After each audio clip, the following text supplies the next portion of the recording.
Le gouvernement a tranché, il renonce finalement à la modulation des allocations familiales et opte pour la baisse du plafond du quotient familial.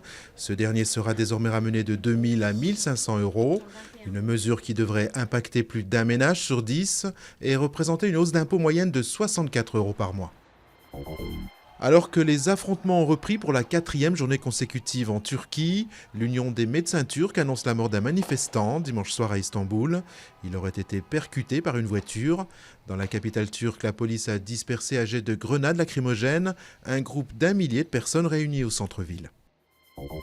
Plus d'une centaine de morts dans l'incendie d'un abattoir de volailles dans le nord-est de la Chine.